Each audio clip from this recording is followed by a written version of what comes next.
Imagine standing in southern Mesopotamia 5,000 years ago. The sun has just fallen, the air is warm with the day's heat, and the rivers reflect a sky filled with stars so bright they feel close enough to touch.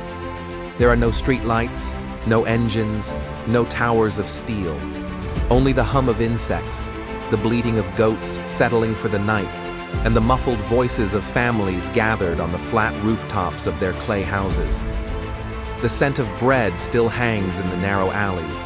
Smoke drifts from ovens now going dark, and across the plain, one shape dominates everything: the ziggurat.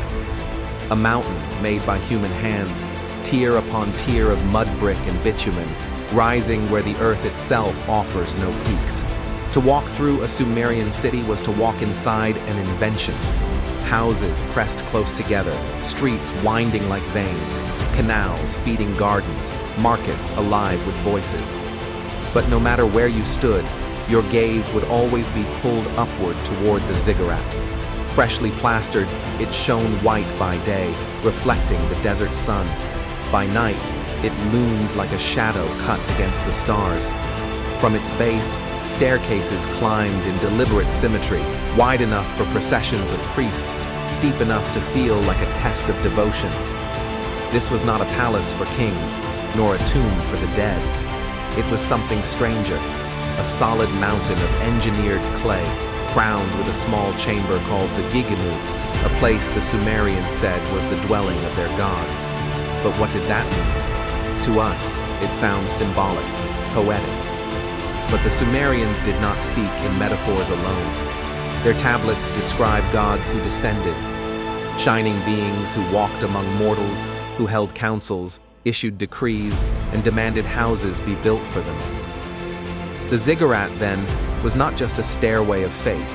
It was a stage, a platform prepared for arrivals.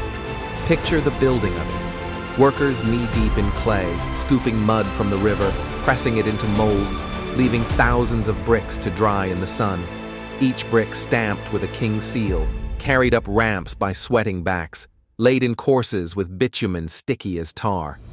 Generation after generation added to the structure, until the plain itself seemed to sprout a mountain.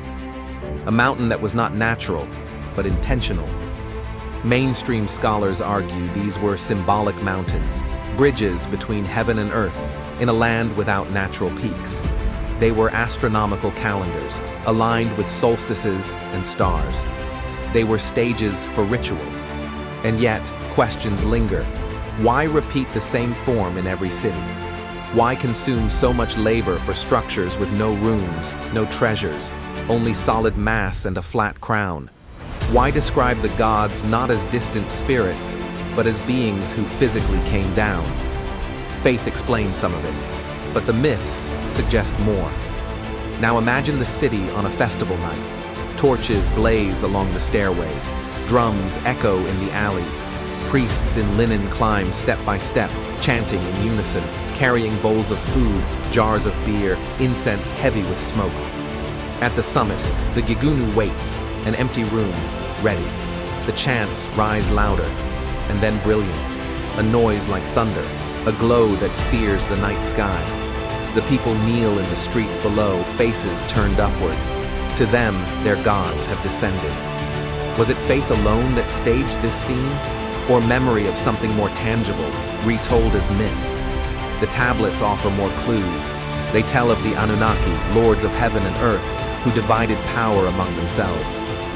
At the heart of their stories are two brothers, Enlil, stern and commanding, the god of wind and storms, impatient with weakness, and Enki, clever and cunning, master of wisdom and waters, sympathetic to humanity. When the lesser gods grew tired of their endless labor, digging rivers, shaping canals, they rebelled. Enlil raged, ready to punish. But Enki offered a solution: create a new being to take on the work.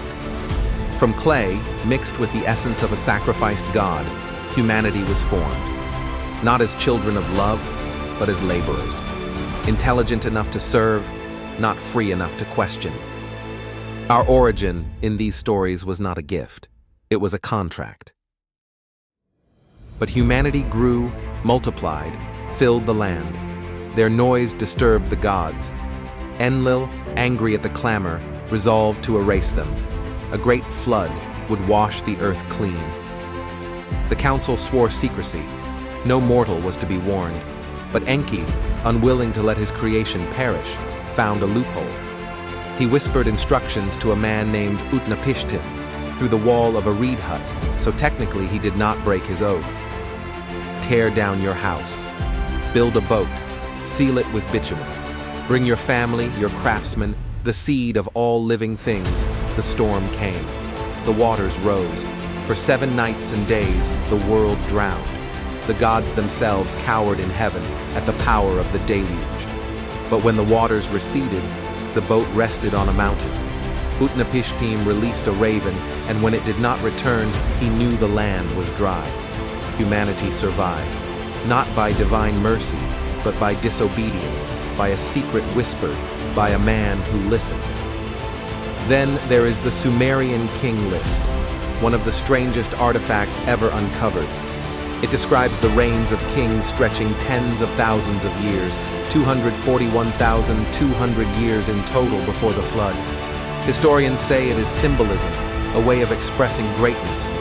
But the sheer precision of the numbers makes others wonder, what if these were not metaphors? What if the first kings were the Anunnaki themselves, beings whose lifespans dwarfed human time? After the flood, the reigns shortened dramatically, from millennia to centuries, then to decades. A curve of decline, as if something once immense faded into human scale. Mainstream scholarship draws firm lines. The Anunnaki were deities, personifications of nature and power. The long reigns are myth. The flood is a cultural memory of disasters. But fringe theorists tell a different story. In the 20th century, Zecharia Sitchin reinterpreted the tablets. He claimed the Anunnaki came from Nibiru, a hidden planet on a long orbit. They came to Earth to mine gold, not for wealth, but to save their atmosphere. When their own workers rebelled, they created humans as substitutes. To Sitchin's readers, the ziggurat was not just a temple, but a launch platform. Kingship was not only divine right, but delegated authority. Most scholars reject his translations, his interpretations. But the fascination spread. Books became bestsellers. TV shows like Ancientaliens carried the story into millions of homes. The Anunnaki became not just ancient gods, but pop culture icons. They appear in movies, games, memes, even conspiracy theories about hidden rulers of the modern world. In a way, they have achieved immortality, not as deities, but as stories that refuse to die. And yet, the heart of the mystery remains. The Sumerians gave us writing, the wheel, the city, the 60-minute hour, the first law codes. They needed no aliens to astonish history. But the questions persist. Why did they describe their gods as beings who came down? Why list reigns that stretch beyond belief? Why build massive stairways to heaven with no tombs or treasures, only empty crowns of brick? Stand once more at the foot of the ziggurat. Look up at its dark silhouette, each step worn by forgotten feet, each terrace a layer of human effort. Is it a mountain of faith, built to draw mortals closer to the divine? Or is it something else? A platform where heaven once touched earth, where beings from the sky demanded houses of clay and fire. The bricks are silent, the stars do not answer. The secret of the ziggurat lies not in certainty, but in the question that will not go away. Who or what did the Sumerians really build for?